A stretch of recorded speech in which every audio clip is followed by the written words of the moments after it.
Mga kabida, isang magandang oras sa lahat. Welcome po sa aking channel. Ito, magandang pag-usapan po, ano? Ito pong column po ngayon ni Mr. Rigoberto Tiglao po, mga kabida, isa pong columnista, no? Ito po ay may kaugnayan sa naging papel, ano, ni ICC Chief Prosecutor Karim Khan dito ho sa pagkaka-aresto po, mga kabida, kay dating Pangulong Rodrigo Roa Duterte, ano po. Sinabi po dito sa column po ni Rigoberto Tiglao na ginamit ho daw ni Prosecutor Karim Khan ito hong si Digong, si dating Pangulong Rodrigo Duterte po, mga kabida, para lang po pagtakpan po yung ginawang investigasyon po ngayon ng International Criminal Court laban po sa kanya, no? Kasi ho, may kaso pala ito o may aligasyon pala itong si Prosecutor Khan po, mga kabida, diyan ho sa ICC, yung aligasyon na sexual harassment, sexual abuse na isinampa po, mga kabida, ng isa sa kanya pong mga lieutenants o assistants, no? Alright? Dito sa column ni Rigoberto Tiglao, ang title po dito po, mga kabida, is ICC Prosecutor Using Duterte to Detract from Sexual Abuse Allegations Against Him. Okay? Para lang po magkaroon po ng focus instead doon ho sa aligasyon po ng sexual harassment, doon po sa pagkakahuli po, kay dating Pangulong Rodrigo Roa Duterte po, mga kabida. Kasi ho, natatakot daw itong si Karim Khan na matanggal, bilang Chief Prosecutor po, mga kabida, ng ICC, dahil ho dito sa aligasyong ito, po. Eto po, babasahin ko po yung kanyang column, Actually, posted po ito, mga kabida, kahapon po, March 19, 2025. Alright? Ito po, yung context po ng kanyang column. The International Criminal Court's Karim Khan, the Chief Prosecutor handling the case against former President Rodrigo Duterte, who was kidnapped by Philippine police and delivered to a jail in The Hague on orders of President Ferdinand Marcos Jr., is himself under investigation. He is facing allegations of sexual misconduct and abuse brought against him by one of his assistants. Khan has denied the accusations, and the ICC started an investigation into it in November last year, which is still ongoing. So, patuloy yung investigasyon hanggang ngayon, na nag-umpisa po, mga kabida, noong Nobyembre, noong nakarang taon, dito ho sa sexual harassment o sexual abuse allegations po, laban po kay Chief Prosecutor Khan. This fact bolstered the theory made earlier in 2024 by the Wall Street Journal in a piece by its editorial board that Khan's move to arrest Israeli leader Benjamin Netanyahu and the latter's defense minister was an attempt at drama to save his job as chief prosecutor after being confronted with sexual harassment allegations a few weeks earlier in May 2023. Khan's intense prosecution of Duterte is obviously of the same motivation. Alright? So, nag-umpisa po yung sinasabi po nilang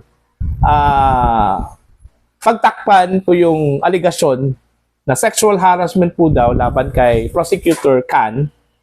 Nung naglabas po ng warrant of arrest po, ito pong si International Criminal Court, sa pamamagitan po ng application po ni Prosecutor Khan po, mga kabida, laban po kay Israeli Prime Minister Benjamin Netanyahu at saka yung kanyang defense minister, Pero hindi ho umubra yung warrant of arrest kasi hindi ho pumayag yung gobyerno po ng Israel, para i-prosecute po itong si Benjamin Netanyahu at yung kanya pong defense minister.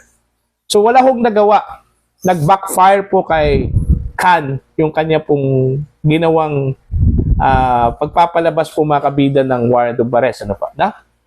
So, siguro, ang pagkakaintindi ko lang po dito sa um, column, yung sinulat po ni Rigoberto Tiglao po mga kabida, naghanap po itong si Kan ng panibagong issue, no, para po pagtakpan po itong kanyang kinasasangkutan pong skandalo po, ano, mga kabida.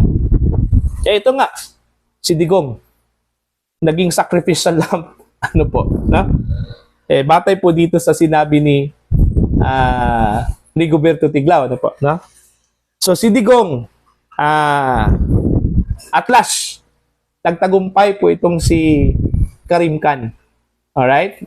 Naglabas po ng warrant of arrest ang International Criminal Court at sa pamamagitan po ng kooperasyon po ng gobyerno ng Pilipinas through the Interpol, eto, hinuli si Digong at dinala po sa ICC po mga kabida. Alright? At least, man lang, no? Pwede hong i-prove ni Khan na may ano pala siya, no? May malaking accomplishment. Malaking accomplishment po ito, ano? Yung pagkakahuli kay Digong, mga kabida, sa part po ng prosecution, ano? Alright, ito. Patuloy po tayo, mga kabida.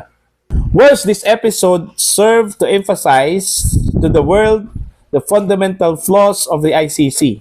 It cannot trample on a nation's sovereignty and its investigation are toothless. So, walang ipin, ano? So, yun po, ano?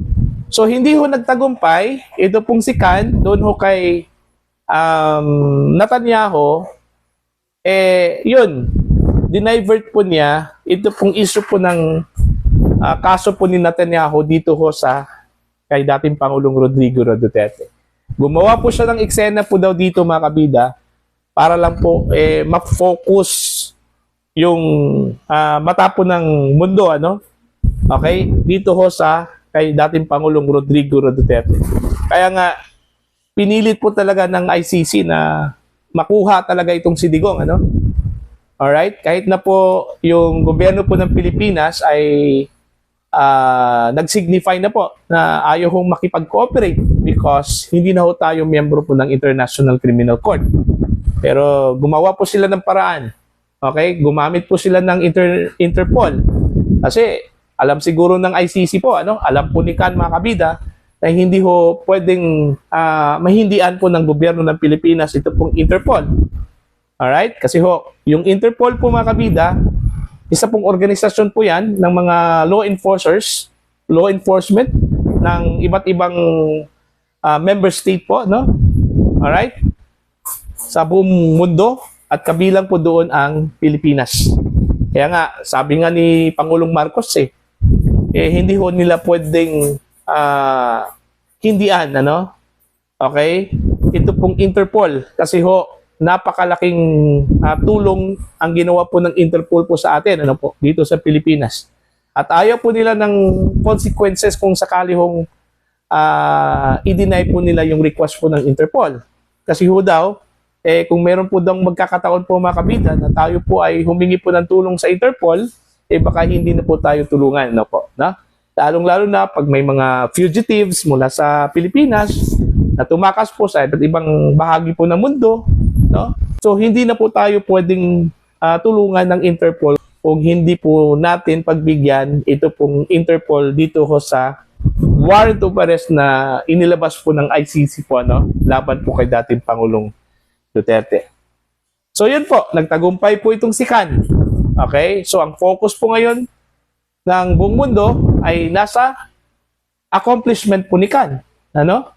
Ito pong ginawa po niya na madala. Ito pong si Digong, mga kabida, sa International Criminal Court. Ang tanong po dito, paano na po yung sexual harassment allegations? Okay? Although sinabi po ni Rigoberto Tiglao, patuloy pa raw hanggang ngayon, no? Ongoing pa daw yung investigasyon. Sana hindi ho maisantabi itong investigasyon na ito, ano? Kahit na po may magandang accomplishment po itong si Prosecutor Khan po, mga kabida. Alright? So, para po sa inyo, ano po yung inyong opinion at your comment tungkol ho dito sa issue na ito, ano? you can comment down. And sa mga hindi pa po subscriber mga kabida sa aking channel, please subscribe. Just click the subscribe button, click the notification bell, click all para updated po kayo mga kabida sa aking mga uploads. Maraming salamat po sa inyong lahat. God bless.